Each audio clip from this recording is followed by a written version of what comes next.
I'm Tim Owens, the longtime producer of jazz at National Public Radio and creator of NPR's Peabody Award-winning Jazz Profiles, a radio documentary series on the people, places, and things in jazz. The Jazz Profiles shows, nearly 200 of them, are part of the Tim Owens Jazz and Broadcast Collection at the University of North Texas Music Library. And in a partnership with the 32 Bar Blues Foundation, we've picked a handful of noteworthy shows to share with you. With my gratitude to the many producers who helped make the series possible, and my very special thanks to the series host Nancy Wilson, we hope you enjoy this presentation of Jazz Profiles. Check it out.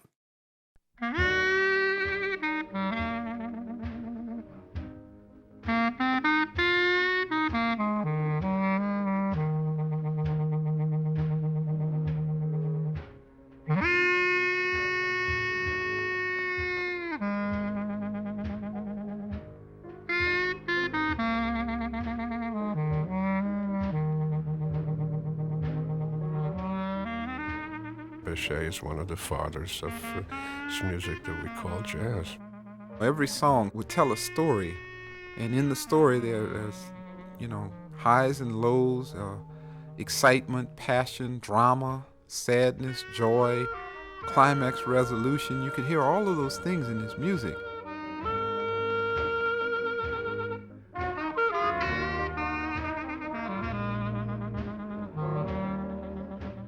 Basically, almost any time the soprano is used, I hear an echo of Bechet.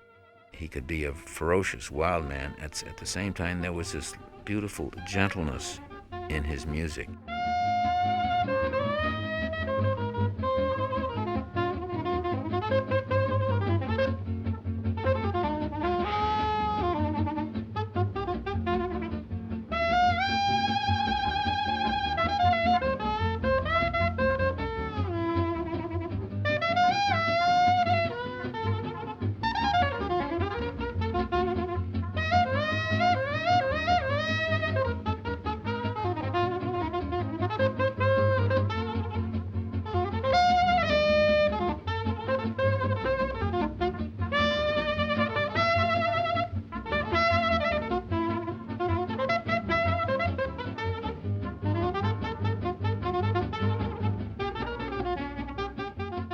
When Sidney Bechet played, the walls trembled, the pulse accelerated, and the heart skipped a beat.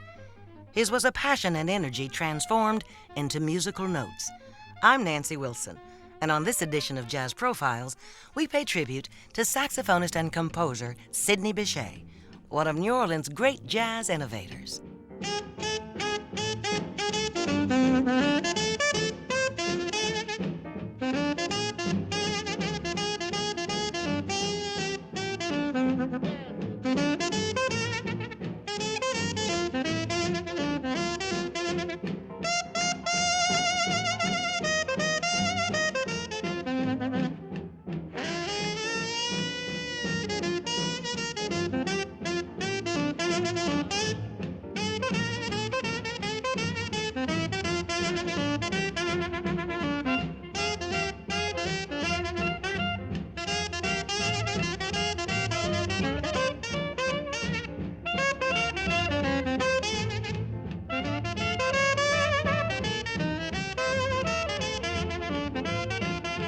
In his biography of Bechet, John Chilton called him the Wizard of Jazz.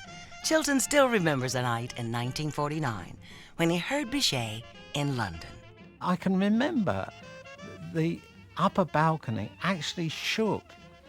It actually waved up and down, almost like as though it were rubber. It was a very extraordinary feeling. The other counter feeling going simultaneously was nobody was in any fear. It was almost like a mystical moment. There was this man on stage blowing his heart out, and everyone was tapping their feet in time in the music, and it was as though the place was, as I say, bending. I mean, if you think the British are reserved, you wouldn't have on that particular occasion. Such was the magic of Bechet. The magic came from his sound, a big, vibrant sound that would dominate and lead. But it's the soul behind the instrument that keeps us listening.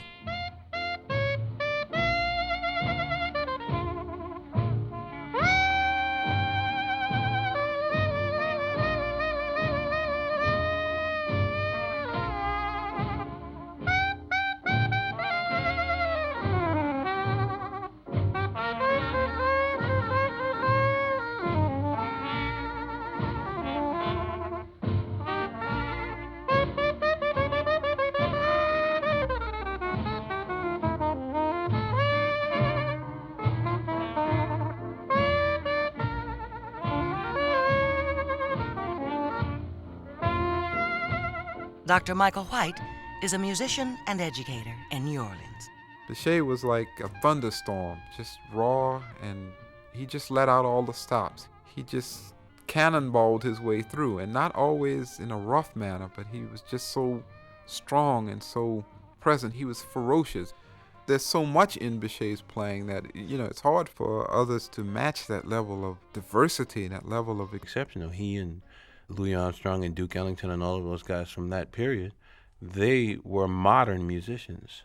They were not trying to capture a style or a period or a point in time. They were constantly moving ahead.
From the moment Bechet picked up an instrument, music became his language and obsession. He borrowed his brother's clarinet in 1902 at the age of 5. From then on, his life was dedicated to unravel the mystery of the music. Bechet was a child prodigy, and he understood from a very early age the magic and power of music. From the time he was a preteen, he was playing like he was on fire. Dr. Bruce Rayburn is curator of the Hogan Jazz Archive at Tulane University in New Orleans. So that's what appeals to me. It's really the feeling and the spirit, but of course his technical virtuosity is what makes it possible for him to communicate such a broad range of feeling. Sidney Bechet came from a Creole family where classical music education was the norm. Yet to his parents' dismay, he preferred the music of the streets and clubs. At 13, he was already a professional musician. He learned with every musician who would let him play along with them.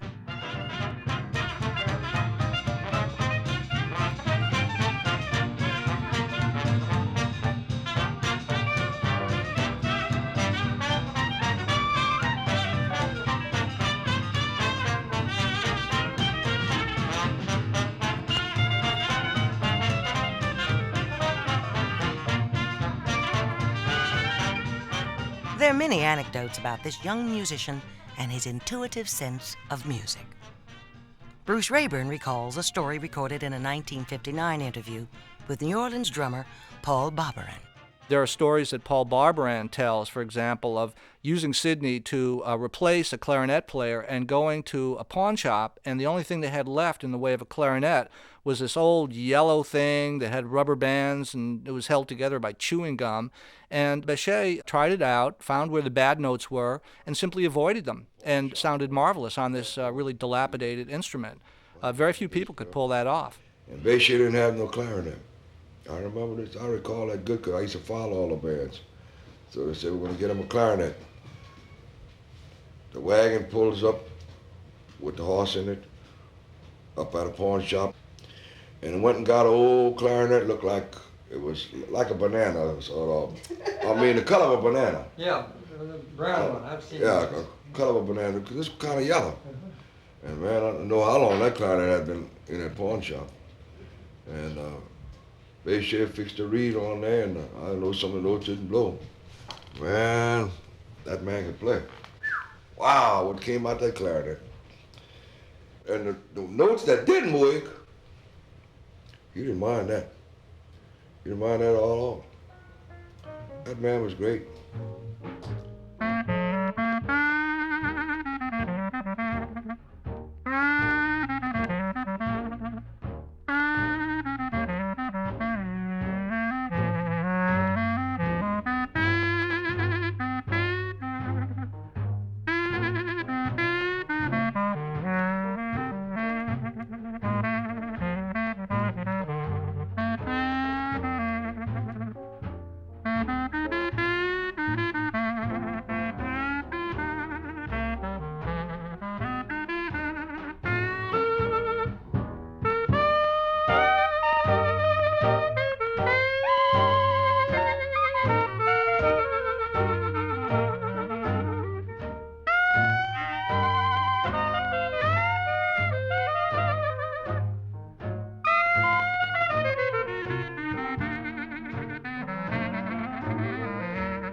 In his autobiography, Treated Gentle, Bechet writes, Most people, they think they make themselves. Well, in a way they do, but they don't give enough credit to all the things around them, the things they take from somebody else when they're doing something and creating it.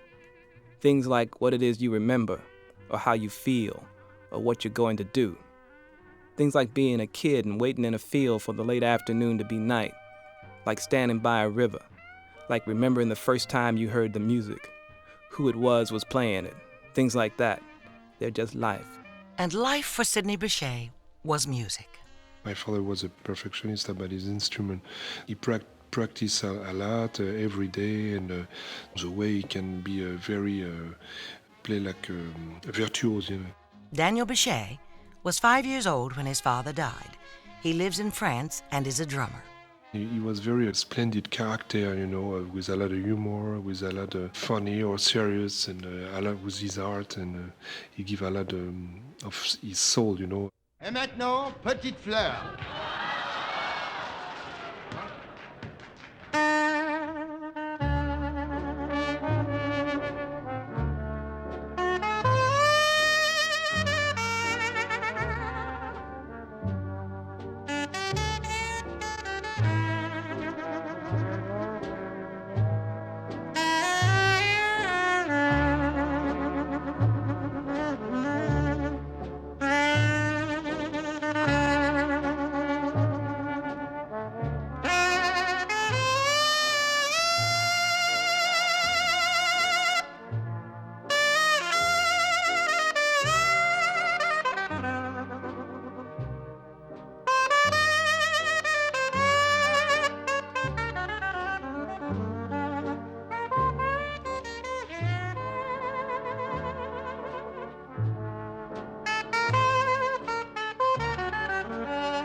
You're listening to a tribute to Sidney Bechet.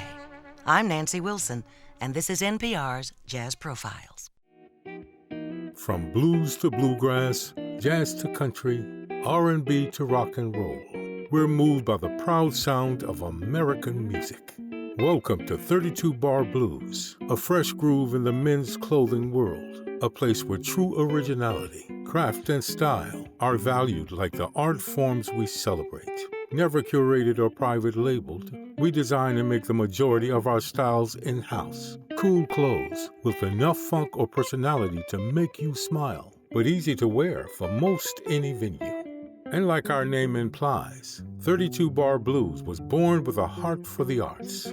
Since our first collection in 2012, we featured more than 100 musicians, writers, and photographers on our pages, giving all profits from the sale of their work directly to them. We also promote a handful of nonprofit arts organizations that deserve extra support.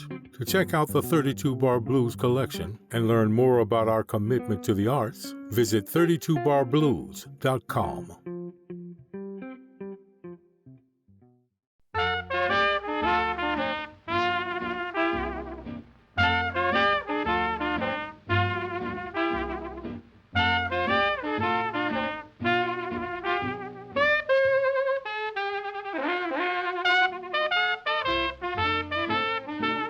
When you hear Bechet's music, you hear New Orleans, and when you think of New Orleans, you think of the birthplace of jazz. Sidney Bechet was born there on May 14th, 1897. It was an effervescent time for the music. Again, Bruce Rayburn. The environment in New Orleans at the turn of the century when Sidney was coming up was one of extreme creativity because dance music was changing. Young people were impacting on the dance scene, and they didn't want to do waltzes, and they didn't want to do schottisches or quadrilles. They wanted to do the shag, the belly rub, the slow drag. And ultimately, the dancing was becoming liberated, and the music was becoming liberated too. So the blues began infiltrating dance music, ragtime, jazz, marches. There was an extremely eclectic trick bag of musical styles to draw on, and what you found was Sidney was one of the most creative, one of the most spirited and impassioned of the lot, and for a little kid to kind of lead the way was exceptional, and to me is a perfect example of how the human spirit exerts itself and influences the course history takes.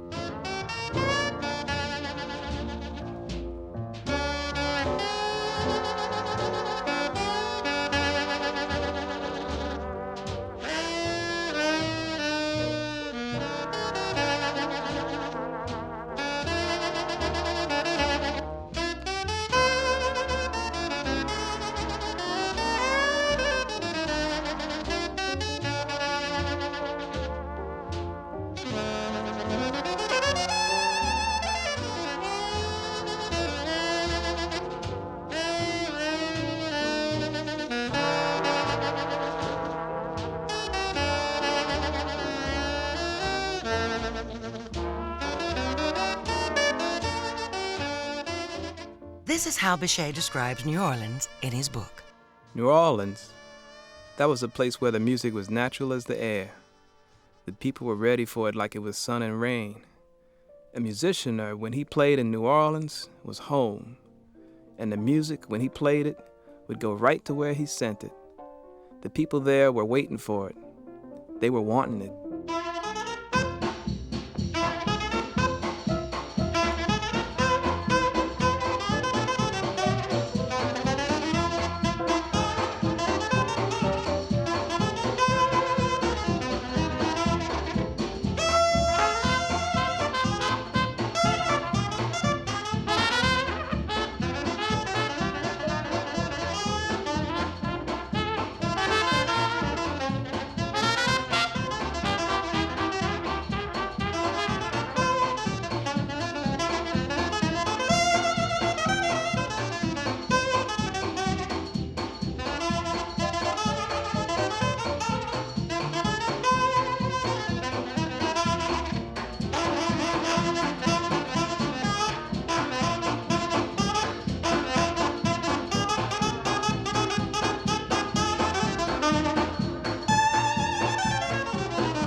No matter what he was playing, Bechet was passionate, intense, omnivorous in his appetite not only for music, but for life. He was also restless, always looking for what was just around the corner. As soon as he reached the age of 16, he started traveling. First, through the Deep South with pianist and singer Clarence Williams. Later, after playing with the famous King Oliver Band in 1919, he went to Chicago, New York, and Europe. Voici Sidney Bechet.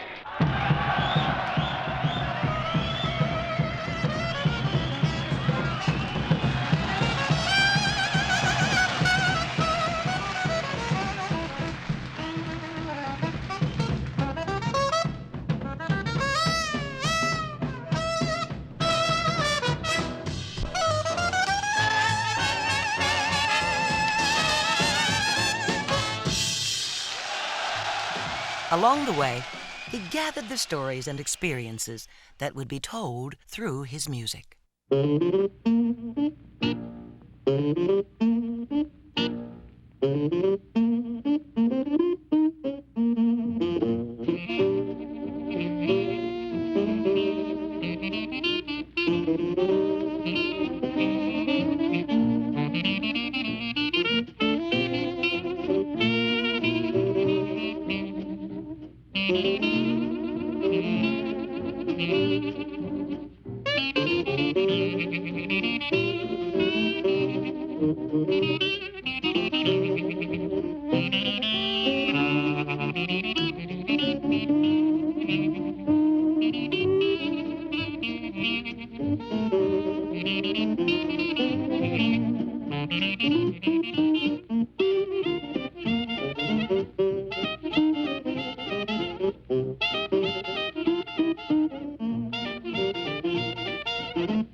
Soprano saxophonist Bob Wilbur was a student of Bechet in the late 40s.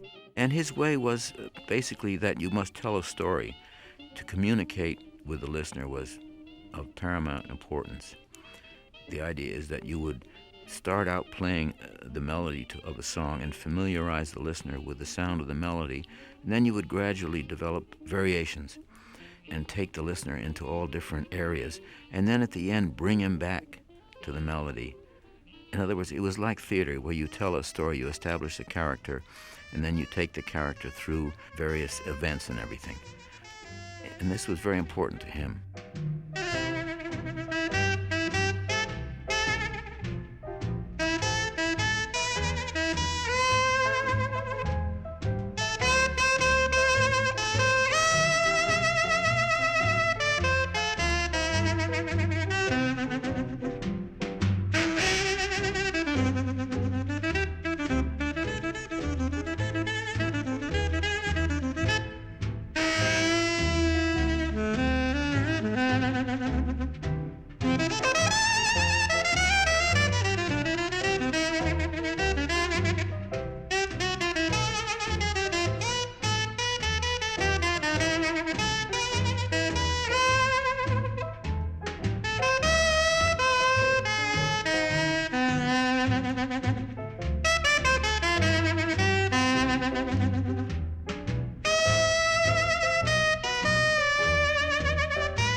The words of Sidney Bechet.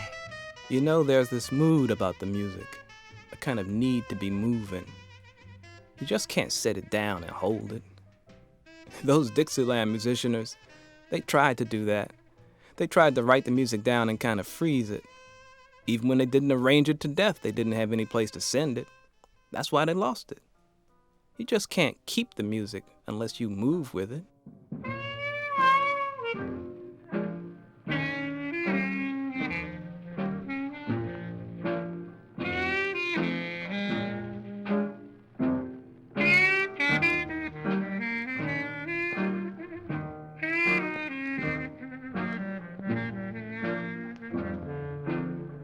Bechet's words are about his search for new directions in music, but he also gives us a hint about his wanderlust. Wherever his wanderings took him, like a troubadour, Bechet left behind a trail of converts. Dan Morgenstern.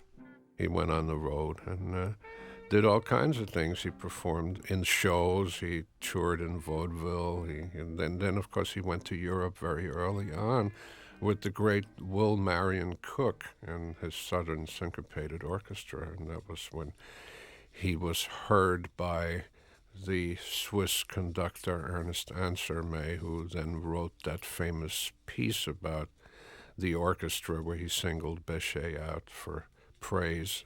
He's one of the most remarkable musicians he had ever heard, and then wound up by saying that he spoke to Bechet, and Bechet didn't have much to say. He was probably, a little embarrassed or tongue-tied or whatever, but he said that he followed his own way. And then Ansermet says, well, that way may be the highway that the rest of the world is going to swing along in the future. And that is actually what happened. I mean, Bechet is one of the fathers of this music that we call jazz.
Sidney Bechet was always aware of the New Orleans tradition that nurtured and inspired him.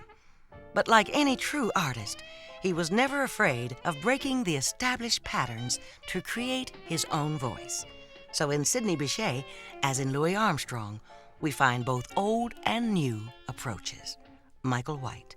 Before Armstrong and Bechet, New Orleans jazz was largely a collective music where the individual's gifts would be utilized primarily as a part of the collective ensemble. But through the expansion of breaks, which are stops in the music where a person plays for a couple of bars by himself, the expansion of breaks and the idea of the solo, they were so skilled at developing that became a main feature of the jazz performance, and therefore eventually shifted the whole direction of jazz from this collective approach to improvising to an approach in which the solo is the main feature.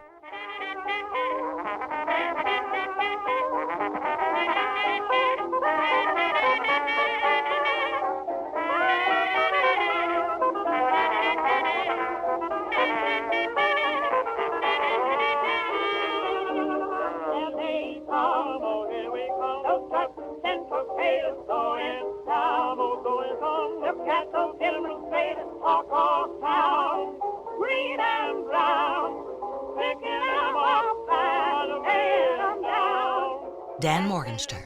I mean, he and Armstrong are the first two great soloists, and they really shaped the language of the music with their rhythmic imagination and their melodic imagination. Sidney Bechet and Louis Armstrong. Mama said you take the T and P, and I'll take the L and N. We got to be lucky, honey, to ever meet again.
Bechet's trademark is in the way he uses the instrument.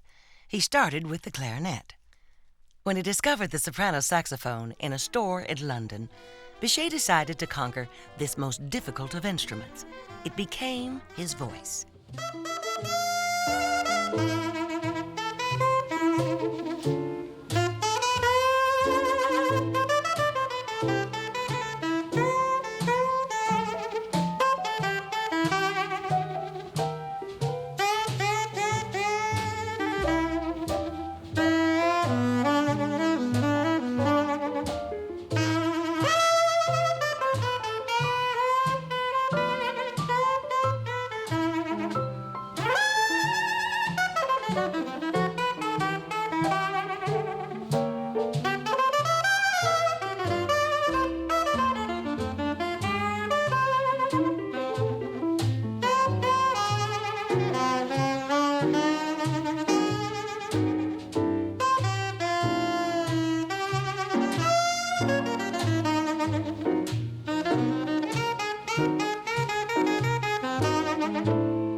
The vibrato, the energy, and the soaring quality. You know, as soon as he begins to improvise, then he really is. He seems to be transported, and he certainly transports the listener.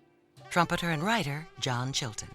These soaring phrases and the shape and the exact moment, split second, in which he can take a dramatic pause. I mean, he really is a master musician. The fact that he was also a great improviser is a bonus for us listeners. Michael White.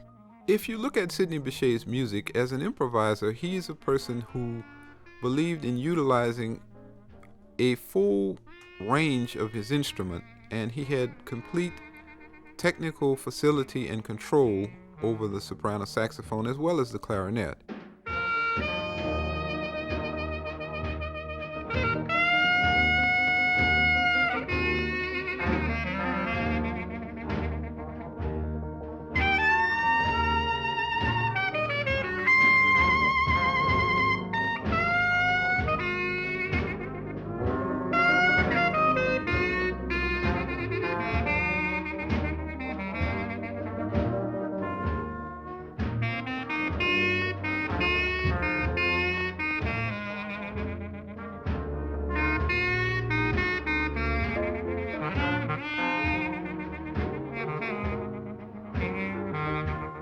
Soprano saxophonist Bob Wilbur.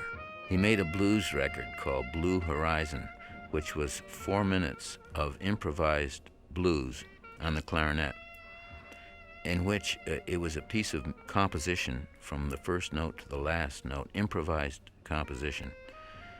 And he started out in the lower register of the clarinet with a very sweeping blues phrase. It went something like this. See if I can sing it. We didn't do ba boo doo dee da da doo doo whoa whoa.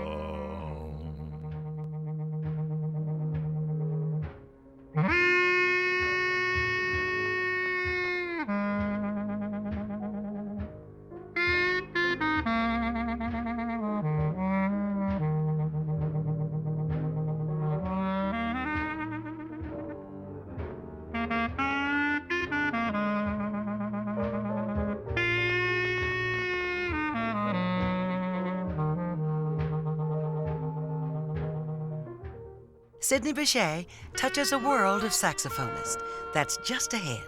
I'm Nancy Wilson. You're listening to a tribute to saxophonist and composer Sidney Bechet on Jazz Profiles from NPR, National Public Radio.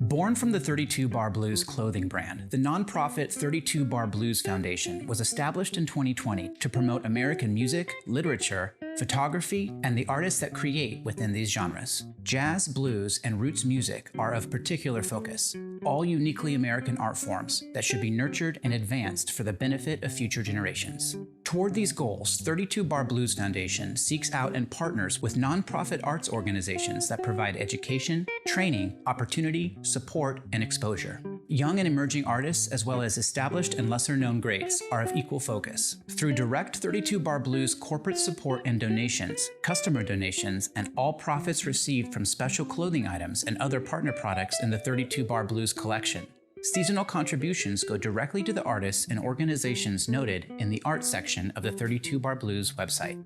To date, 32 Bar Blues Foundation has contributed more than $200,000 to its nonprofit partners and provided millions of full-page impressions in the 32 Bar Blues catalog. For more information about 32 Bar Blues and its foundation, visit 32barblues.com and click The Arts or go to 32barbluesfoundation.org. The words of Sidney Bechet from his autobiography, Treat It Gentle. You take when a high note comes through, lifting and going and then stopping because there's no place else for it to go. That's stepping music. It's got to rush itself right off your voice or your horn because it's so excited. You can feel it. People, they go looking for music, needing it. And the music, it's any damn thing. It's whatever it is you need.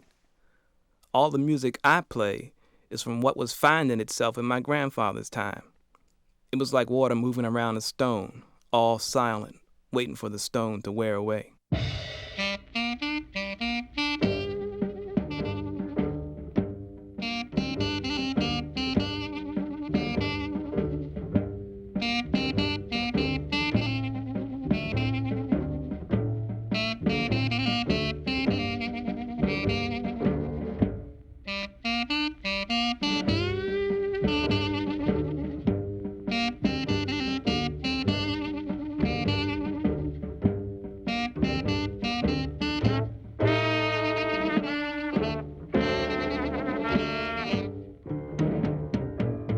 Bob Wilber. He called his autobiography Treat It Gentle, and he was talking about the soprano saxophone, which can be kind of a wild beast of an instrument. If you don't tame it, it's like taming a wild horse. It can play you rather than you playing it, so you treat it gentle.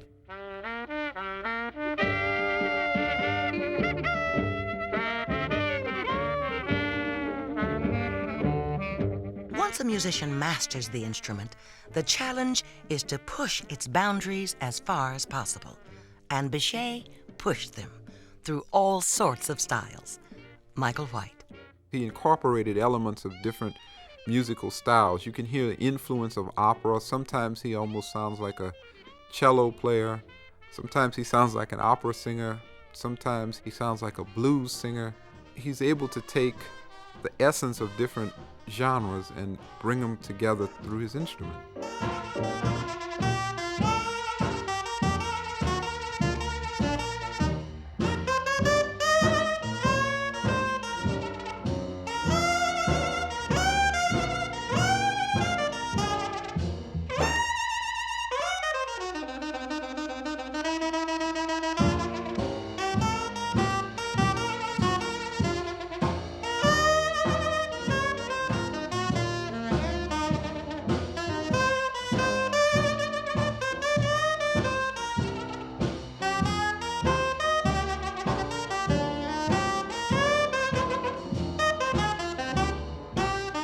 So he was an incredible improviser because there was a lot of passion and excitement in his music, a lot of ferocity, a lot of gentleness at the same time. I mean, he showed many different sides and aspects to his playing, to his solos, as much as you could say he had as a person.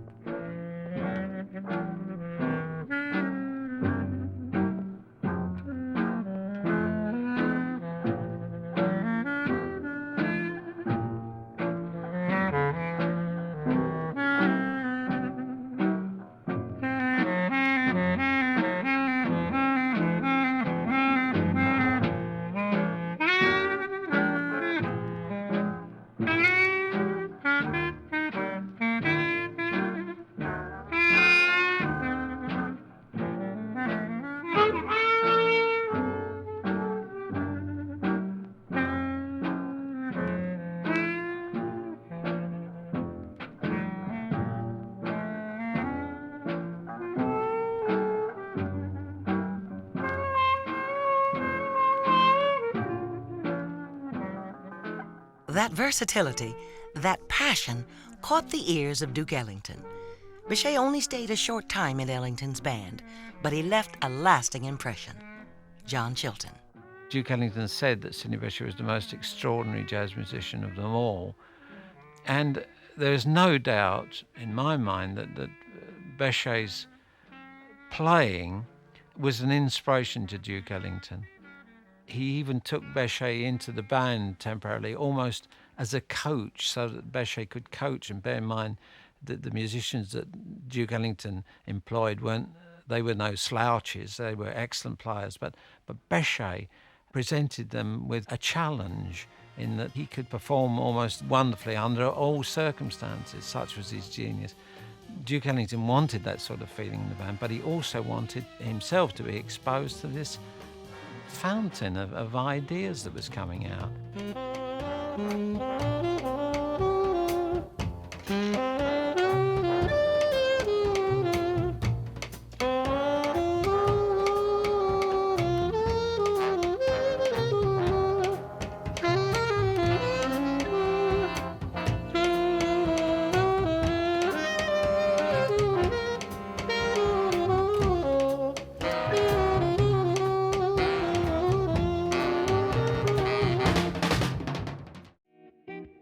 From blues to bluegrass, jazz to country, R&B to rock and roll, we're moved by the proud sound of American music. Welcome to 32 Bar Blues, a fresh groove in the men's clothing world, a place where true originality, craft, and style are valued like the art forms we celebrate. Never curated or private labeled, we design and make the majority of our styles in-house. Cool clothes with enough funk or personality to make you smile, but easy to wear for most any venue. And like our name implies, 32 Bar Blues was born with a heart for the arts.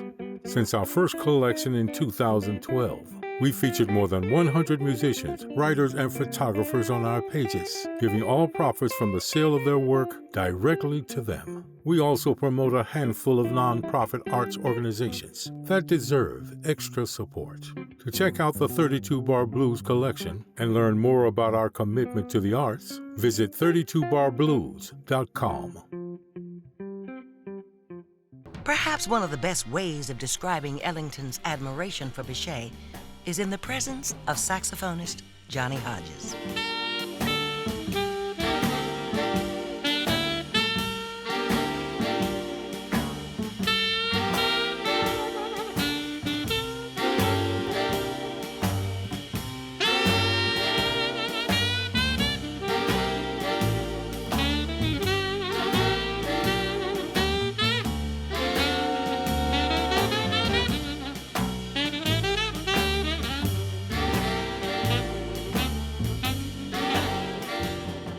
Johnny Hodges studied with Bechet in the early 1920s and played with him in Harlem at the famous Club Basha in 1925. 3 years later, Hodges joined the Duke Ellington Band and remained as a soloist for the next 40 years. So think of all the people that Duke Ellington's influenced, and you get some idea of the Bechet River and its tributaries. John Chilton, author of the biography Sidney Bechet, Wizard of Jazz. Bechet, through his work on soprano saxophone, influenced Coleman Hawkins, who was the father of the tenor saxophone. Benny Carter says he could never forget the impact that Bechet's music made on him. Benny Carter became one of the leading alto sax players. So we've got two people who were the inspiration for dozens of later musicians. Bechet also influenced musicians like saxophonists Wayne Shorter and John Coltrane. Coltrane even composed a blues for Bechet.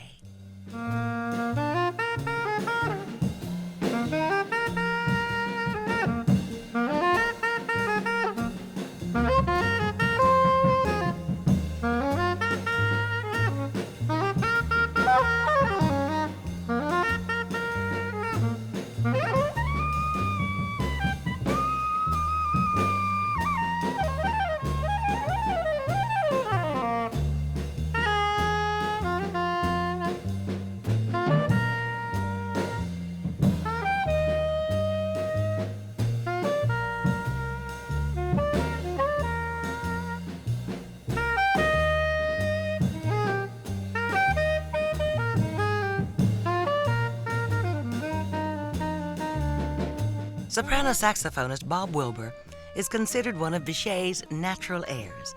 His band, Bob Wilber's Bechet Legacy, is dedicated to playing the music of his mentor and teacher.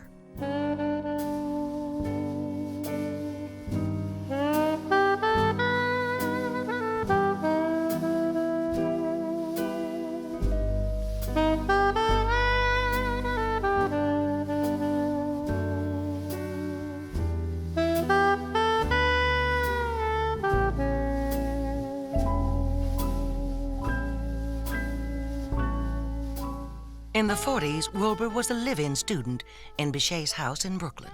I moved in with him, And then when he went to work on 52nd Street, which was, of course, the famous swing street of that era in New York, I would go along with him.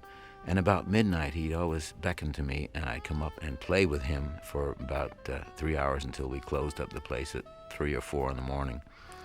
And then if he was feeling in a good mood, he'd say, come on, let's go up to Harlem and have some fun. Well, several of Sidney Bechet's encounters with people were legendary, you know. He used to like to go in clubs, particularly in New York, where a lot of reputations were made.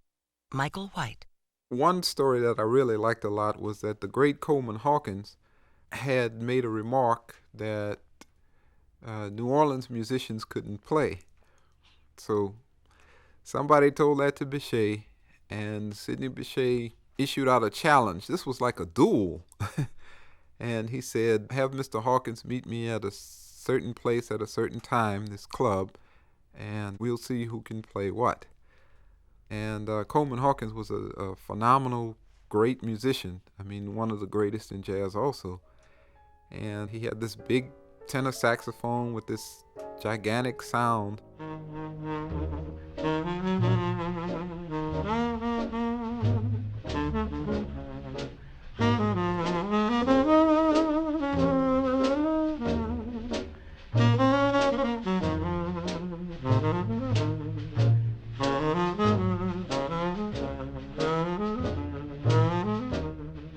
And they said that Bechet opened up with some of what they called his variations, that is, playing a lot of riffs based on the chords and a lot of exciting rhythmic type figures. And they said by the end of the evening, he wore Coleman Hawkins out.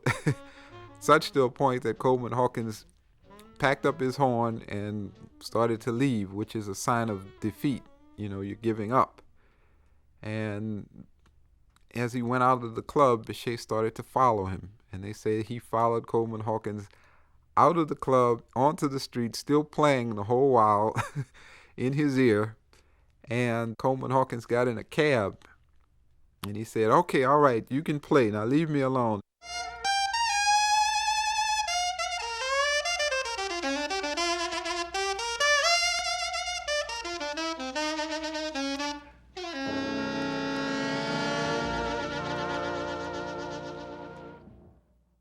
I'm Nancy Wilson. It's NPR's Jazz Profiles with a tribute to Sidney Bechet. What's that jive, man? Poppin', Jack. Well, take it. Then pop into a dancer's new. It's something like the Susie Q. Your partner and we always do. You do the left and do the right, but don't you hold me too tight. They pop into this simple thing. Your hips have got to do the thing. Remember, you have got to swing. You do the left and do the right, but don't you hold it too tight. Swing it, yeah, but not too fast. Jump it, yeah, easy, then your job will last. They're popping all the jitterbugs to back your mama's carpet rug. Remember, you have got to move. You do the left and do the right, but don't you hold it too tight. It's difficult to categorize Sidney Bechet. He covered so many areas in music.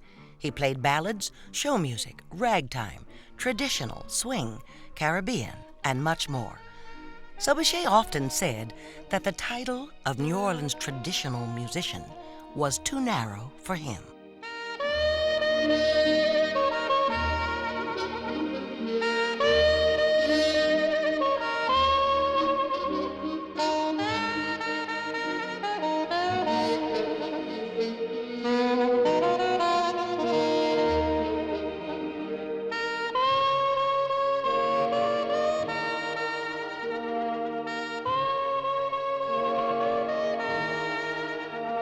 Bechet, who was particularly interested in opera, also wrote songs and even composed the score for a ballet.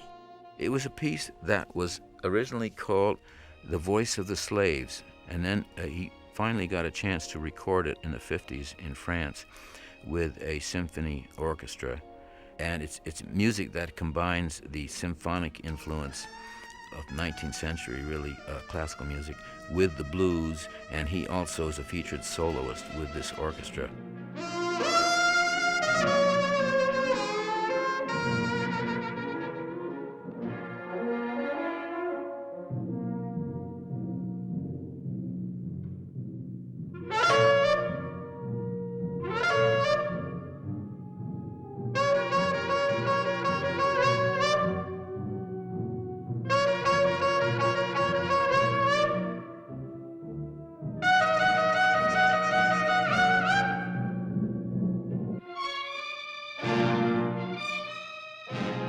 Perhaps one of Sidney Bechet's most memorable recordings is his version of George Gershwin's Summertime.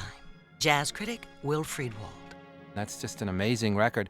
It's almost opera-like in its structure, the way Bechet starts out and the way he builds into these variations on the tune, and the way he, at certain points in the thing he's praying, at certain points in the tune he's barking, he's making these kind of animal noises, and at the same time it's rapturous and he's singing a love song all at the same time. It's really an amazing set of variations on the George Gershwin theme. I think that's one of the real defining jazz solos of all time.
It isn't easy to capture the essence of Sidney Bechet.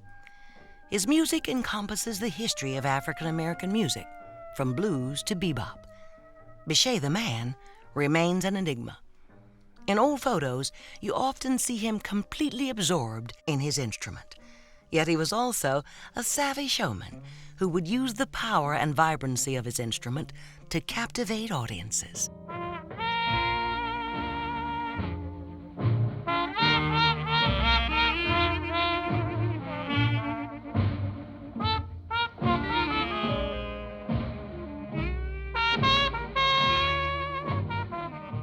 Sidney Bechet died in Paris on his birthday, May 14, 1959, at the age of 62. Every jazz soloist, and jazz itself, owes a debt to Sidney Bechet for his pioneering spirit and musicianship. The blues and the spirituals and the remembering and the waiting and the suffering and the looking at the sky, watching the dark come down, that's all inside the music. And somehow when the music is played right, it does an explaining of all those things. Me, I want to explain myself so bad. I want to have myself understood. And the music, it can do that. The music is my whole story.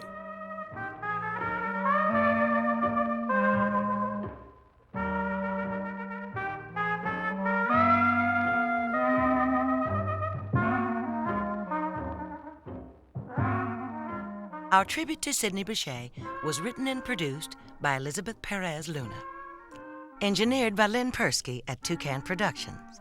Special thanks to Antoine Desjardins and to Pascal Bechet. Bechet's autobiography, Treated Gentle, is published by Da Capo Press. Excerpts were narrated by Kermit Frazier. Jazz Profiles is produced by Tim Owens. Assistant producer, Madeline Smith. The executive producers are Mary Beth Kirshner and Murray Horwitz.